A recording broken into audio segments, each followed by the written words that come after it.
राधे राधे। त्रिनेत्र भाग्य में आप सभी का स्वागत है। मैं हूं आपके साथ आचार्य पुष्पेंद्र शास्त्री। आज हम बात करेंगे विवाह को लेकर।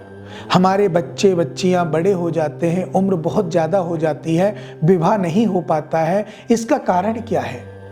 और अगर विवाह भी हो जाए तो बहुत समस्याएं विवाह के बीच में आ जाती हैं, जैसे पति पत्नी में अनबन होना, साथ में ना रहना। कभी कभी तो ऐसी समस्याएं बढ़ जाती हैं कि एक दूसरे को तलाक तक की समस्या आ जाती है, जो सबसे बड़ी विडंबना है हमारे जीवन की। क्योंकि जीवन का जो हमारा सर्वस्व है, वो हमारे जीवन का जो सार है, वो एक है, एक सुयोग। और अगर उसमें कहीं से ऐसी समस्या आ जाए कि तलाक होने जैसी समस्या है, या पति पत्नी एक साथ नहीं रह रहे हैं, तो वहां पर अड़चन पैदा हो जाती है। और उस अड़चन को हम कैसे मिटाएं, इन सब बातों को लेकर आज हम बात करेंगे। लेकिन सबसे पहले बात करेंगे विवाह में देरी क्यों होती है। विवाह में देरी, बच्चा हो या बच्ची, लड़का हो या लड़की, किसके क्षेत्र में ऐसा कौन सा ग्रह है जो आपको देरी कराता है? तो इसके लिए मैं सबसे पहले आपको बताऊंगा मंगल ग्रह।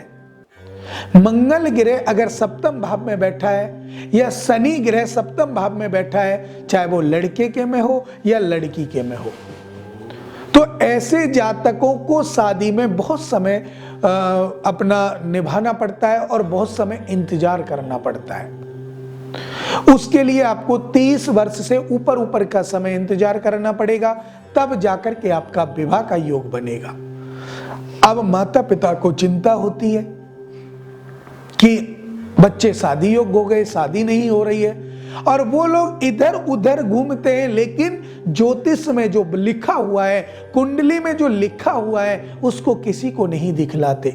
तो मेरा आपसे निवेदन है, अपने बच्चों की कुंडली बनवाएं अगर कुंडली नहीं है तो, और कुंडली है तो उसे अच्छे ज्योतिषाचार्य से परामर्श लें, उसका अंकलन कराएं, दिखाएं कहां पर कौन सी अड़चन है जिससे बच्चों का विवाह नहीं हो पा रहा है। आजकल बहुत उम्र हो जाती है, विवाह नहीं हो पाता, माता पिता को चिंता होने लगती है।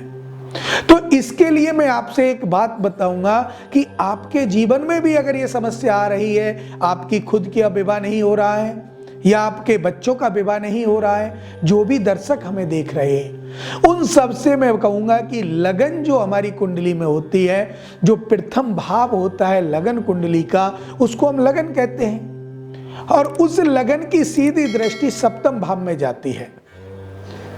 चतुर्थ भाव, सप्तम भाव, लगन और आपका द्वादश भाव, इन भावों को अगर हम देखें, नवम भाव और एकादश भाव भी देखा जाता है। अगर हम इन भावों को देखें तो आपको मालूम चलेगा कि आपके विवाह में विलंब क्यों हो रहा है, क्या कारण है कि आपका जो विवाह है वो इतनी देरी से हो पाएगा।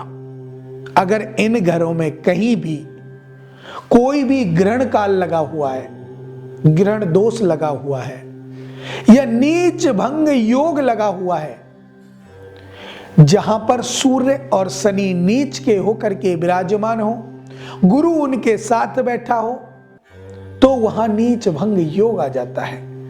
और वो नीच भंग योग आपके विवाह को सफल नहीं होने देगा। अर्थात चाहे कितनी भी उम्र आपकी हो जाए, विवाह ही नहीं होगा अगर वो सप्तम भाव में है तो।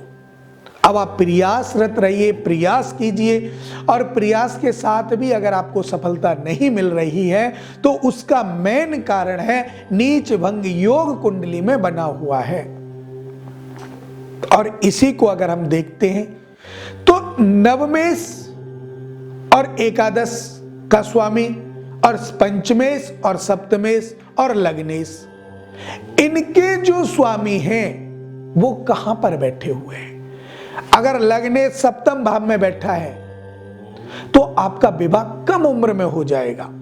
आप चाहे कितना भी प्रयास कीजिए, मुझे अभी विवाह नहीं करना, फिर भी कम उम्र में आपका विवाह हो जाएगा। तो विवाह के लिए अब जो विलंब हो रहा है वो शनि के कारण हो रहा है। शनि या मंगल लग्नेश सप्तमेश में अगर है तो विवाह विलंब से ही होता है, 30, 32, 35 वर्ष की उम्र में होता है। और अगर नीच भंग योग है तो ऐसे जातकों का विवाह ही नहीं होता। क्यों? क्योंकि हम उसका उपाय नहीं करा पाते। अगर उसका उपाय करा लें, अच्छे ज्योतिषाचार्य से परामर्श लें, तो ऐसा कोई योग नहीं है कि जो बन नहीं सकता, और ऐसा कोई कुयोग भी नहीं है कि जो हट नहीं सकता। लेकिन उसके लिए हमें 3 चीजों का विशेष ध्यान रखना चाहिए। एक तो नियम, और दूसरा संयम, और तीसरा वैदिक। पहला नियम से कार्य किया जाए, दूसरा अपनी वाणी पर संयम रखा जाए, और तीसरा वैदिक अर्थात वेद मंत्रों के द्वारा उच्चारण शुद्ध करके उसका अनुष्ठान जप किया जाए, जिससे कि वो बलिष्ठ हो, मजबूत हो और उसका कार्य आगे बढ़े, विवाह हो, जिससे आपका जीवन सफल हो। अब मुझे दें इजाजत। राधे राधे।